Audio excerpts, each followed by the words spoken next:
What's up YouTube, Capital G here. As you can see, I picked up the XYZ starter deck, and just for reference, I'm going to call them XYZ or Exceed. I'm not going to call them XZs or whatever the hell they're supposed to be. I like XYZ, honestly, to be honest. I realized that a lot of new products are coming out, and I'm going to start buying more of them, at least structure decks and 10s, so that I can do videos and discuss them. I'm not just going to show you guys me opening a pack of cards, but I'm actually going to talk. This is going to be an XYZ discussion because when I first saw them, I thought they were kind of stupid, but I also didn't think Synchros were going to be like going to have that huge of an impact. And when I really do a lot of Yugioh and I start thinking about it and looking at decks and whatnot, I think that XYZs are going to have a colossal impact on the game. I'm not sure if they're going to be as big as Synchros were initially, but I would say within a year, they're going to have, you know, the same exact impact. They're going to have decks based around them that are winning YCSs.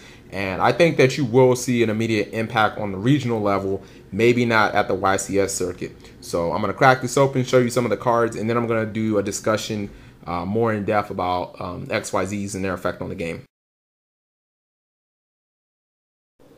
When you look at the XYZ that come in the starter deck, they're actually not as bad as you'd imagine. The first guy you have is number 39, Utopia, who is rank 4. That means you need 2 level 4s to exceed summon him. Basically, his effect is when your opponent declares an attack, you can detach an XYZ material, which will be stacked under him, to negate that attack. So that's pretty good because it's not like specific to attacks that are declared upon him. He can save your lower monsters from battle and, you know, protect you from taking damage. He's like a threatening roar kind of like, or he's like a full helm knight who can, you know, activate twice. The downside about him is if he doesn't have any XYZ materials attached to him and someone declares an attack on him, he dies. You know, unless you use something like Mirror Force that would actually negate that attack, you know, Mirror Force would save him. So that's pretty good. I like the fact that he has a very good 2500 attack. You know, he can clash with Xian or Stardust, and he can run over Monarchs and stuff like that. So I think this card is actually pretty solid. And decks like Glads and Gadgets, I don't understand why you wouldn't run at least one copy in case the situation comes up where you do need this guy. The next card we have is Gachi Gentetsu. That's a pretty weird name. Gachi kind of sounds like a Japanese euphemism for a special part of the female body. I'll let your imagination determine what that is. This card is jank. Unless there is some broken combo I don't know about, I don't see any reason to run this card. I think it's pretty garbage. And then you've got Grenosaurus, who is a rank 3 fire type. He's 2000 attack, 1900. This one's actually pretty good. You need 2 level 3s to make this guy. When he destroys a monster in battle and sends it to the graveyard, you can detach one of your materials, one of your XYZ materials, to inflict 1000 damage. So first thing that comes to mind is he can end games, you know, based off that 1000 damage. And then you can think of, you know, situations where your opponent might summon Debris Dragon and you book their tuner.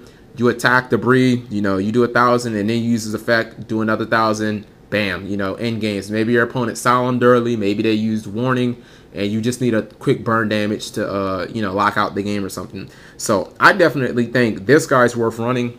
I think this guy's pretty awesome.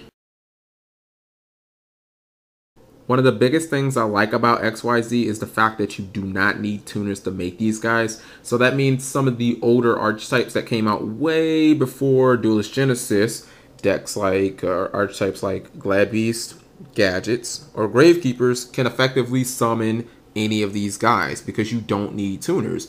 You know, these decks don't run tuners, and throwing in a copy of Gale is not going to effectively help you Synchro Swarm or Synchro Summon for that matter, to be completely honest. So, you know, in addition to the power that these guys already have, now you give them, you know, the ability to make these 2500 beaters and whatever future support, you know, XYZ are going to have, because some people might look at the cards now and say, oh, they're jank, they're not that great, but you know, they have an entire anime series. They're only going to get stronger. Konami's not going to stop supporting these guys.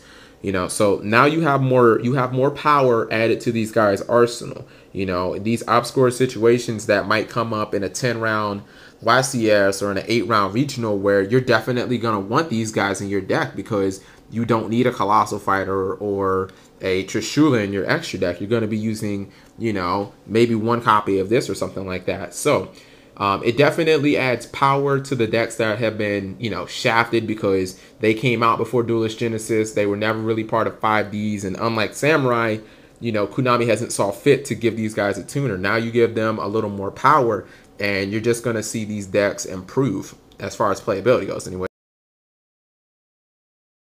An important thing to remember as far as Exceed summoning goes and using XYZs, you cannot use tokens. So Dandelion, you mad?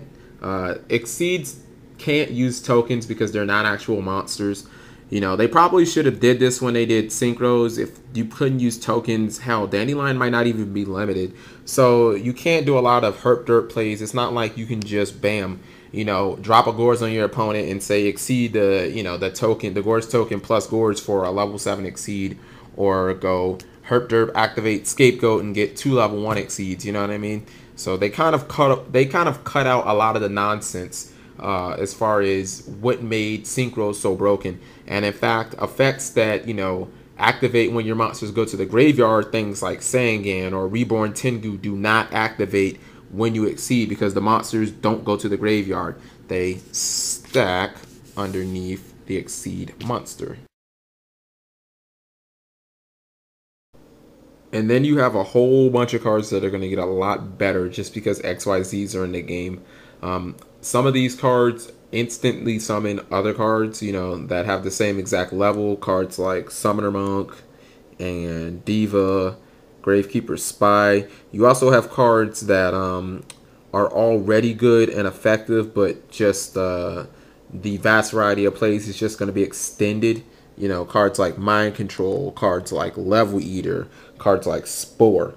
And then you have cards that are just already ridiculous, like this broken card, that are just gonna be like, what can Debris Dragon not do now? Like, it already had a bazillion synchro plays. It's not now, if you have another level 4, you can just exceed, you know. And just on a random side note, does anybody else realize that you can actually play Debris Dragon and Samurai now, because it can get Kagemusha, Kageki, and Elder of the Six Samurai, and like you could essentially go normal summon, get one of these guys, special summon Kaizen, exceed, and still have a monster on the field. Like, how stupid is this? This guy's gonna get limited.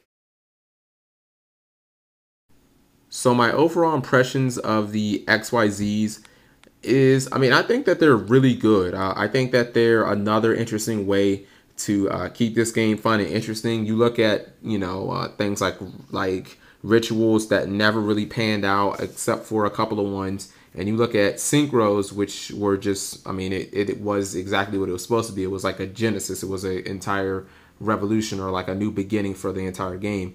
At first, I think that these guys will only be used in these really obscure situations, like you use Sangan but you draw a tour guide, or you know, you have a spy set and you draw a spy, so you need to do something so that you can beat your opponent down. You know, they may have a monster blocking you, or you're playing a burn deck and they have, you know, one of these cards on the field. Since these guys have rank, they do not have levels. They are unaffected by these cards. But then, you know, fairly soon, probably before the end of this format, I think you will start seeing some competitive decks. You guys may have seen Offering Gadgets, which is a deck that I'm considering running at my next regionals, which, you know, it plays like Gadgets, but it also has that explosive side win condition of, you know, spamming a whole bunch of these guys in one turn. So I think that Exceeds are great. I think that the XYZ is going to breathe more fresh air into the game. I think it's healthy for Yu-Gi-Oh! To have more viable options for older decks that can't synchro. And I love the idea of the Exceed Shoken.